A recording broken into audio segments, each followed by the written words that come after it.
아건 시작하겠습니다. 오늘 오랜만에 현장에 나왔습니다. 저는 권순우 기자고요. 오늘 그 삼성동에 있는 코엑스에서 SK가 AI 서밋 2024를 개최를 한다고 해서 오랜만에 현장에 이렇게 나왔습니다. 박성현 대표.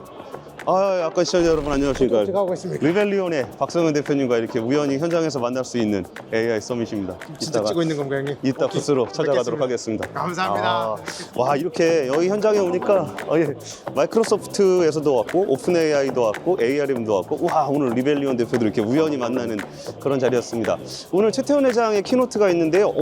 저분은 마이크로소프트의 고위 임원이십니다. 현장에 오니까 TV에서만 보던 분을 이렇게 볼 수 있게 됐다는 게 인상적이고요. 오늘 AI 서밋의 주요한 내용들은 그 전반적인 그 AI의 생태계, 하드웨어 생태계에 대한 이야기들이 좀 나오고 있어요. 그러면서 진짜 인류가 AI를 만들려면 어떤 부분들을 극복해 나가야 되는지, 그리고 기업들은 어떤 노력들을 하고 있는지에 대한 얘기들이 오늘 AI 서밋에서 주로 얘기가 나올 예정이고요. 오늘 박람회도 있는데 박람회에서는 우리가 항상 말로만 듣던 HBM이 어떻게 생겼는지, 액침 냉각은 어떤 기름으로 만드는지 그런 얘기들도 실물로 우리가 눈으로 볼 수 있게 될 것 같습니다. 오늘 저와 함께 SK AI 서밋으로 한번 출발해 보시죠.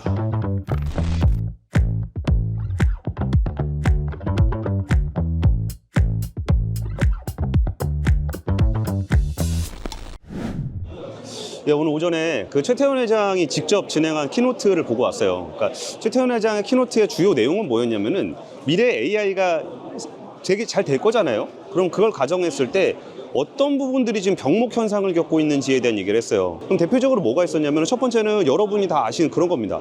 AI 서비스가 쓸만한 게 없다.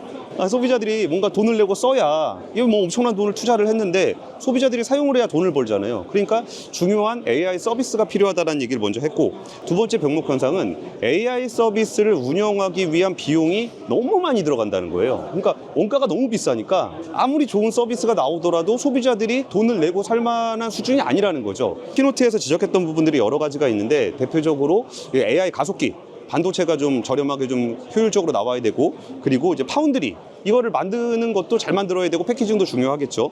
세 번째는 이 AI가 전기를 어마무시하게 씁니다. 그 어마무시하게 쓰는 그 전기를 어떻게 만들어낼 것이냐가 하나 있고, 두 번째는 그 만든 전기를 어떻게 송배전할 것이냐 라는 부분들이 좀 있어요. SK에서 보여주고 있는 AI 서밋의 핵심은 이게 지금 AI로 가기 위해서는 이거가 필요하다. 그 중에서 이거는 우리가 이렇게 할 거고, 이 부분은 우리가 부족한 부분이기 때문에 해외 파트너와 함께 할 거고, 해외 파트너는 어떻게 할 것인지에 대해서 아까 오픈 AI라든지 마이크로소프트라든지 테라파워라든지 이런 업체들을 불러와서 우리 한국 사람들한테 그런 비전을 소개해주는 자리였던 겁니다.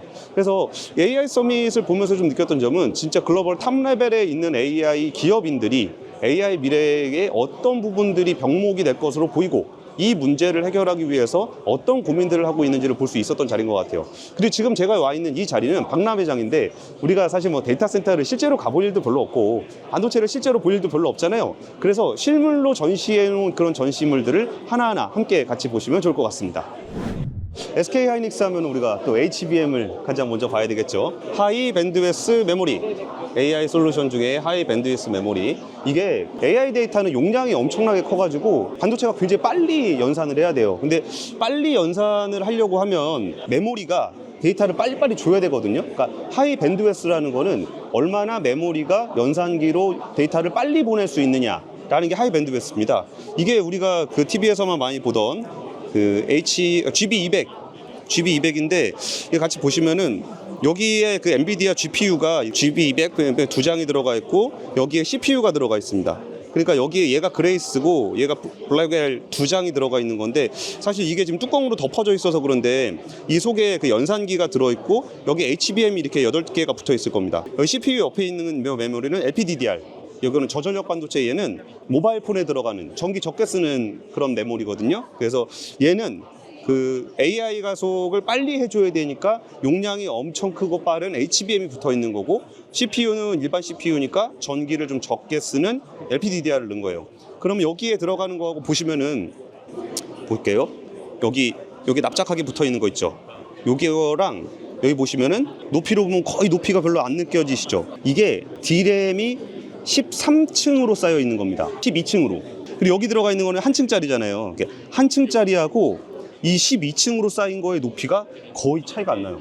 그러니까 얼마나 얇게 만들면서 그 사이에 구멍을 막 2,000 몇 개를 뚫어가지고 TSV를 뚫어서 만들었는데 요 메모리 하나하고 요 메모리 12층짜리하고 1층짜리가 거의 높이의 차이가 안 난다는 게 굉장히 좀 신기하고 와 어떻게 사람이 저런 걸 다 만드나 싶은 생각이 좀 있고요. 이게 오늘 처음 공개된 겁니다. HBM3E의 16단짜리인데 아까 여기는 12층짜리라고 했잖아요. 12층짜리도 저렇게 대단한데 이거 16층짜리를 쌓은 겁니다. 이걸 쫙 쌓아서 만든 게 지금 위에 보는 월드 퍼스트 디벨롭먼트, 그러니까 세계에서 처음으로 공개되는 16층짜리 HBM입니다. 그러니까 이것도 3 곱하기를 하면은 48기가짜리. 요거 하나가 48기가예요. 그러면 요 안에를 들여다보면 어떻게 돼 있냐? 하나하나가 이게 D램이 이렇게 있거든요. 이 사이를 TSV로 빵빵빵 뚫었어요. 이걸 왜 구멍을 뚫어야 되냐면은 이게 메모리에서 데이터가 연산기로 나가야 되잖아요. 근데 연산기로 나가야 되는데 제일 위에 있는 애는 이 데이터를 어떻게 보내냐는 거야.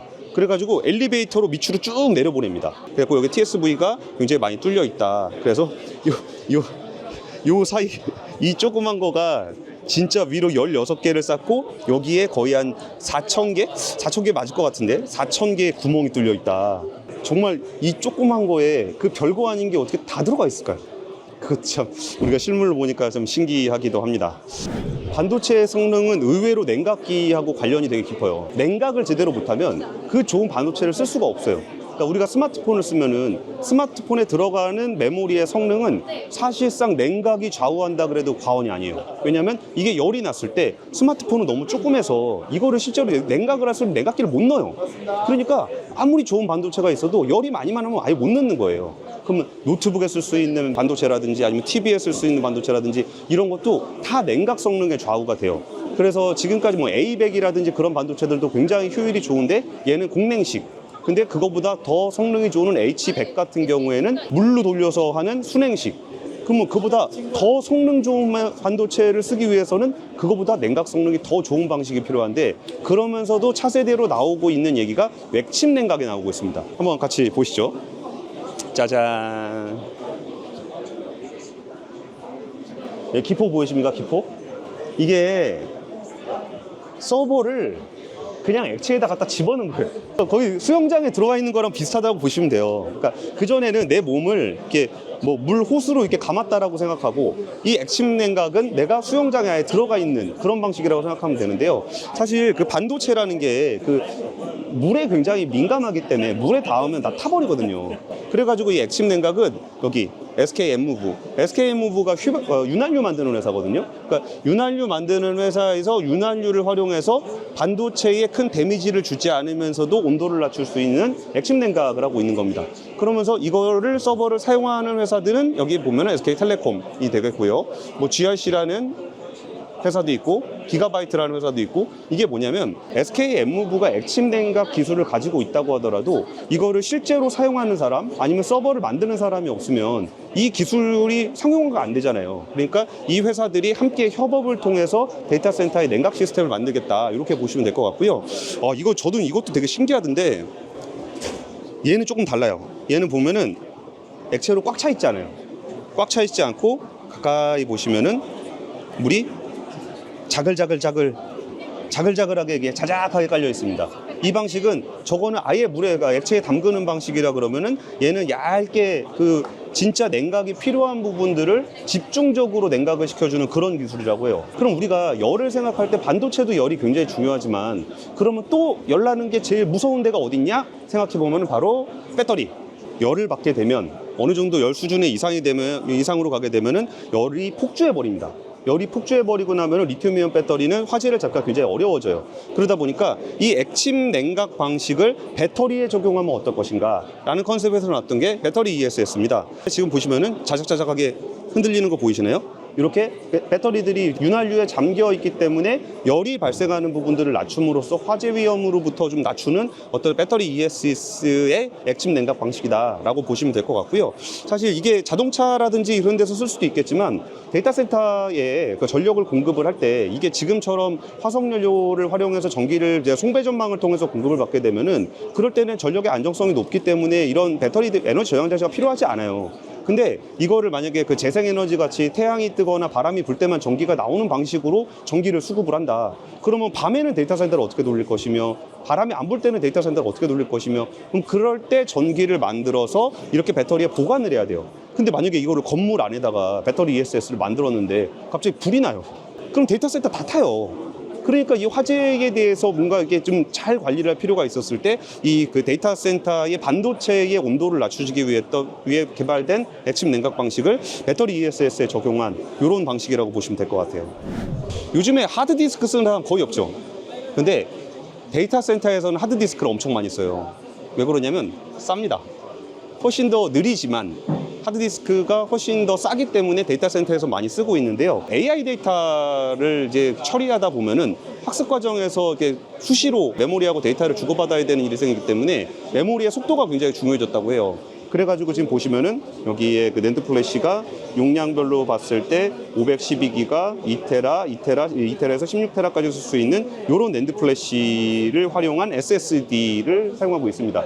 요거를 이제 엔터프라이즈, 그러니까 데이터 센터에서 사용한다 그래가지고 이 SSD라고 좀 부르는데요. 사실 여기가 좀 의미가 있는 거는 기존의 데이터 센터의 그 수많은 데이터 센터에서 낸드 플래시를 사용하지 않았었어요. 근데 데이터 센터에서 낸드 플래시를 사용하게 됐다라는 거는 우리가 뭐 PC에서 모바일로 넘어가면서 굉장히 우리가 이제 디바이스에 대한 사용량이 많이 늘어났잖아요. 그러면서 메모리 사용량도 되게 늘어났고 그것 때문에 우리나라의 삼성전자나 하이닉스가 엄청나게 큰 회사가 됐는데 여기서 엔터프라이즈 SSD가 데이터 센터로 들어가기 시작하면서 우리나라 메모리 회사들의 시장이 훨씬 더 확대되는 모습을 좀 보이고 있어요. 그리고 그래픽 DDR. 그래픽 DDR은 꼭 요 칩을 설명드리려고 그러는 게 아니라 그래픽 DDR하고 HBM에 대한 얘기를 잠깐 드려보면은 이렇게 그래픽 DDR은 이게 그 연산기 옆에 따다다닥 붙어 있거든요. 근데 이렇게 붙였을 때 용량을 더 키우려면 어디다 놔야 될까요? 점점 멀어지거나 그럼 칩이 엄청 커져야 되거든요. 그러니까 그래픽 DDR만 가지고는 뭔가 이게 AI 워크플로우를 감당하기가 좀 어려울 것 같아 라고 해서 이 그래픽 DDR을 위로 쌓아버린, 그래픽 DDR을 쌓은 건 아니지만 DRAM을 위로 쌓아버린 게 HBM이라고 할 수 있어요. 그래서 원래 그 전에 있을 때는 쌓기 전에는 이런 식으로 그래픽 DDR을 많이 사용했었고 지금은 AI 반도체에는 위로 쌓은 HBM을 주로 사용하고 있습니다. 안녕하세요, 기자님. 리벨리온 신성규 오랜만에. 잘 지내셨어요? 요새도 잘 듣고 있습니다. 리벨리온의 신성규 지금 뭐죠? 지금? CF님. 그러면 좀 설명 좀 해주시죠. 아톰은 워낙 잘 아톰은 너무 일본 이름 아닙니까? 아톰이 여기저기 쓰였던 이름인 것 같아가지고 좀 아쉽지만 그래도 꾸준히 쓰고 있습니다. 하나하나 좀 설명 좀 부탁드릴게요.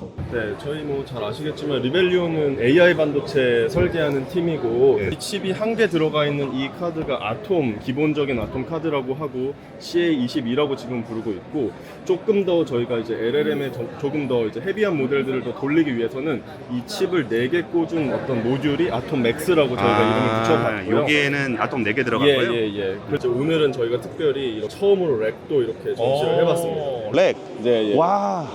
이거 진짜 렉이에요? 이 진짜 렉입니다. 이거 기가바이트의 렉이고 하나의 서버에 저 아톰 칩이 16개 들어가 있으니까 여기 14개의 지금 서버가 꽂혀 있습니다. 한 200개 정도 되는 카드가 꽂혀 있는 이제 렉이 되는 것이고 이게 데이터 센터 환경에 들어가는 건데 잘 아시겠지만 엔비디아 GPU 같은 경우는 한 4U 서버 2개 정도 꽂으면은 이 상면에서 전력이 못 받쳐주기 때문에 사실은 위아래가 텅텅 비어 있습니다. 네. 근데 이제 NPU 서버로 저희가 이런 렉 환경까지 만들어서 이제 이렇게 납품을 하게 되면 전력 효율면이나 유틸라이제이션은 상당히 좋다라는 걸 볼 수가 있는 것이고 지금까지는 저희가 뭐 이렇게 칩 카드 정도를 주로 얘기했었는데 네.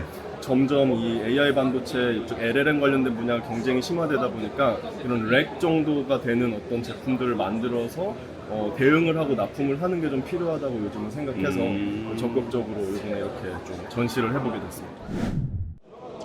네, 오늘 AI 서밋 키노트도 보고 전시회도 봤습니다. HBM도 실제로 한번 보고 액침 냉각이 어떻게 되는지도 실물로 보니까 굉장히 좀 손에 와닿지 그렇게 느껴졌던 AI도 이제 하드웨어를 보니까 좀 어느 정도는 정말 현실적으로 많이 구현이 되고 있구나라는 생각이 좀 들었었고요. 그리고 우리가 이제 항상 뉴스로 볼 때는 굉장히 이게 파편적으로 이제 각 개별 기업들이 하는 일들을 많이 봤었는데 오늘 그 서밋을 통해서 굉장히 다양한 회사들이 정말 이 생태계를 이루고 있는 퍼즐들을 다 모아서 이렇게 보니까 AI 산업이라는 게 정말 그 전기부터 해서 최종 어플리케이션까지가 어떻게 구성이 되는지를 좀 한 번에 볼 수 있었던 그런 시간이 아니었나 싶어요.